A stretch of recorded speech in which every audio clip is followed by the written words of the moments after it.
Company का है जनाब।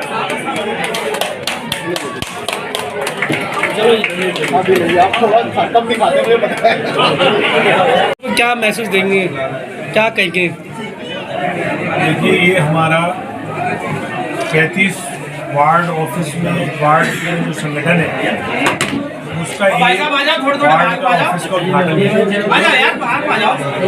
यहाँ से जहाँ वार्ड में हमारे ऑफिस खुलते जा रहे हैं वहाँ हमारी चुनाव की प्रक्रिया का एक ही चरण है। जब तक हमारा ऑफिस नहीं खुलेगा, जब तक हमारे सारे पदाधिकारी नहीं बनेंगे, तब तक वहाँ पे हम डिक्लेयर नहीं करेंगे। आपकी विधानसभा का ये वार्ड पूरी तरीके से डिक्लेयर्ड है कि हम लड़ेंगे इसको। जो चुनाव लड़ने के लिए जितनी भी चीज़ों की ज़रूरत है उसमें एक ऑफिस भी चाहिए, तो ये आज उस ऑफिस का उद्घाटन हुआ है।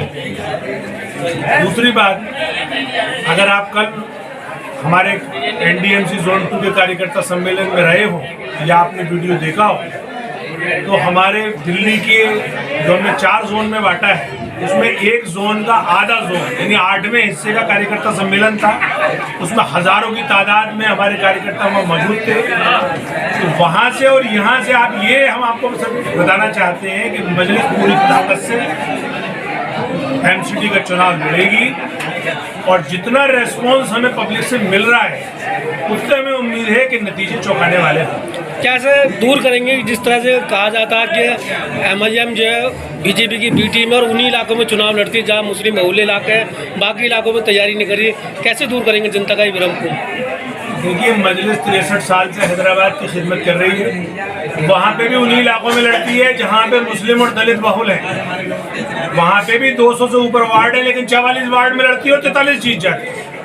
दिल्ली में भी हम वही मॉडल लेकर आ रहे हैं। हमारा पूरी दिल्ली से इतना सरोकार नहीं है जितना वो इलाके जहाँ पे मुस्लिम और दलित बस्तियाँ हैं। इत्तेफाक से मुस्लिम और दलित बस्तियाँ ही गरीब हैं, वही अनथराइज हैं, उन्हीं में सुविधाओं का अभाव है, वही जगह हमारा टारगेट है। तो इसलिए कोई हमें कुछ भी कहे, हम उन इलाकों की खिदमत करके रहेंगे। दूसरी बात, कौन हमें एजेंट बताता है कौन नहीं बताता है, ये हमसे ज्यादा यहाँ की आवाम आपको इसका जवाब दे देगी कि आखिर वो कितनी मोहब्बत से हमें नवाज रही है, कितनी खुलूस से हमारे साथ पेश आ रही है और कितनी बड़ी तादाद में आ रही है। इसका मतलब ये जो फॉल्स नैरेटिव है जो नामनिहाद सेकुलर पार्टियों ने फैला रखा है, क्योंकि उनका बंधुआ वोट जो मुसलमान है वो चला जाएगा उनके हाथ से, इसलिए वो ये झूठ फैलाते हैं कि मजलिस के लड़ने से कोई दूसरी पार्टी जीत जाएगी या ये किसी और पार्टी के एजेंट। आपके चुनावी मुद्दे क्या होंगे?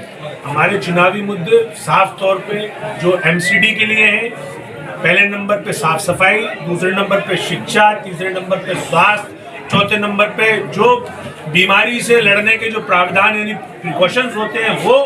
उसके बाद हमें जो चूंकि मुस्लिम और दलित इलाकों में एक और बीमारी है, वो बीमारी है सुरक्षा की। उनकी जो सुरक्षा की भावना उनमें नहीं है, उस सुरक्षा की भावना को जगाना और सरकारों को चेताना कि इन इलाकों को इतना इस तरीके से डील करें ताकि इन इलाकों में सुरक्षा की भावना पैदा हो।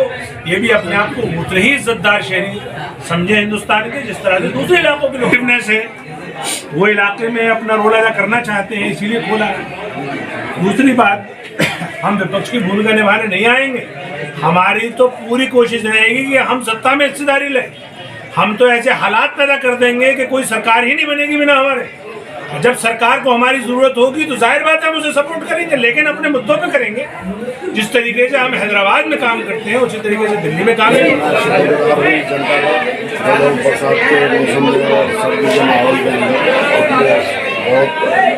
रात को 10:30 बजे तक यहाँ उपस्थित रहे, उन लोगों का शुक्रगुजार है और तमाम इलाके को तहे दिल से शुक्रिया है। कार्यालय खोल करके जनता को क्या लाभ पहुँचाना चाहिए? मैं कार्यालय खोलकर मजलिस को घर घर पहुँचाना चाहिए। क्या तरीका रहेगा, क्या स्कीम बनाई, क्या योजना बनाई पहुँचाने की? मैं डोर टू डोर, घर टू घर इंशाल्लाह मैसेज पहुँचाऊँगा। जो इलाके के अंदर सुधार के काम हैं वो सारे काम इंशाल्लाह किए जाएंगे। जैसे कि कूड़ा हुआ, नालियाँ साफ नहीं होती, जैसे कि अभी ये प्रोग्राम हमने किया है इसकी हमें परमिशन नहीं दी गई। तो मैं यहाँ के जो नेता हैं उन लोगों का बाहुबली हाथ उन लोगों के ऊपर है। अगर फिर भी अल्हम्दुलिल्लाह हमारा प्रोग्राम सक्सेसफुल हुआ और अल्लाह ने हमें कामयाबी दी, इसी तरीके से हम पूरी जद्दोजहद करेंगे, इलाके की सफाई व्यवस्था सुधारेंगे। जो काउंसलरों ने अब तक यहाँ नहीं किया वो इंशाल्लाह हम करके दिखाएंगे। तमाम मुसलमाबाद के लोग काबिल तहसीन काबिल मुबारकबाद हैं कि उन्होंने अब इस तरह से इस्तकबाल ये अपने कौम के लोग ही क्या करते हैं, अपने लोगों का हुआ करता है। और ये देखिए बात थे हमने सब मंजूर कर दिए, इसके लिए 1000 करोड़ रखा, दूसरी स्कीम के लिए 3500 करोड़ रखा, किसी के लिए 5000 करोड़ रखा, किसी के लिए कम रखा, किसी के लिए ज्यादा रखा। लेकिन खुशी इस बात की है और जो हौसला इस बात का मिलता है उस वीडियो को देखने के बाद कि तेलंगाना में अगर 12% मुसलमान हैं और तेलंगाना की भी आबादी दिल्ली के बराबर है और दिल्ली में तो 15% मुसलमान है, तो आखिर अगर वहां पे हमारा फ्लोर लीडर होकर मुख्यमंत्री से अपनी मांगे बाकायदा मनवा सकता है तो दिल्ली में क्यों नहीं।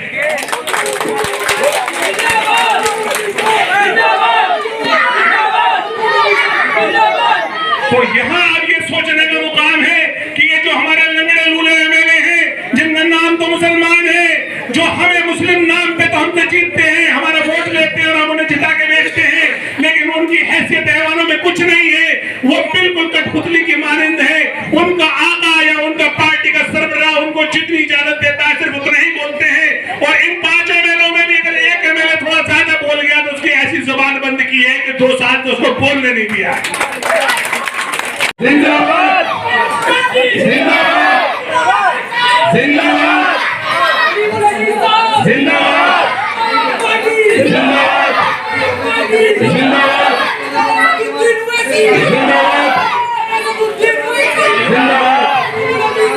जिंदाबाद जिंदाबाद। भाई मैं तो चाहता हूँ कि प्रदेशक आए हैं जो कार्यालय का उद्घाटन करना है, बुलाया गया है उन्हें, खुसूसी मेहमान है हमारे। सबसे पहले मैं आप लोगों का शुक्रिया अदा करना चाहता हूँ कि आप लोग ऐसे मौसम में, बरसात के मौसम में, ठंड के टाइम में आप लोग यहाँ पर मौजूद हैं। भाई इसके बाद मैं अपनी बात खत्म करता हूँ। अस्सलाम वालेकुम।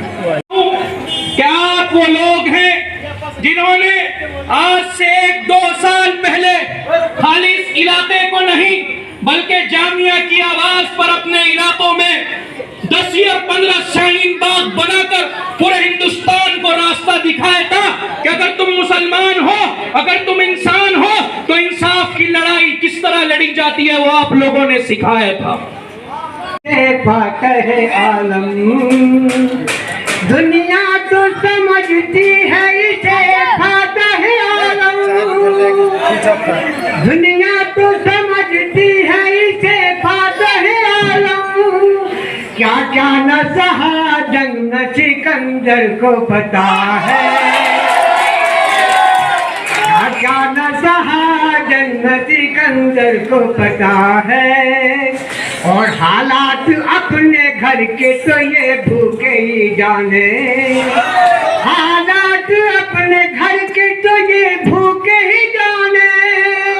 फैला है पाँव कितना ये चादर को पता है, फैला है पाँव कितना ये चादर को पता है। और हमने तो उछाला था फकत हाथ से यूं ही, हमने तो उछाला था फकत हाथ से यूं ही। हर किसका दर्द में आ गया पत्थर को पता है, हर किसका दर्द में आ गया पत्थर को पता है। और ये शेर पता चाहूंगा, वैसे तो थमा देते हैं उंगली सभी आकर, वैसे तो थमा देते हैं उंगली सभी आकर। रखता है सही कौन सा रहबर को पता है, रखता है सही कौन सा रहबर को पता है। और आगे से सुनिए, मत पूछिए बुनी बुझे अंदेशे तूफान, मत पूछिए बुनी बुझे अंदेशे तूफान। इतना तो सकूत क्यों है समंदर को पता है। हम अपने अपने घर के नेता हैं। आज बेटा बाप की नहीं मान रहा, बेटी माँ की नहीं मान रही। क्यों? इसलिए कि हमने उन्हें एकता का, अदब और एहतराम का सिस्टम नहीं बताया। इसलिए हम एक दूसरे की बात को नहीं मानते। इंशाअल्लाह जिस दिन हम मानने वाले बन जाएंगे, उस दिन हम ताकतवर हो जाएंगे। मेरे दोस्तों,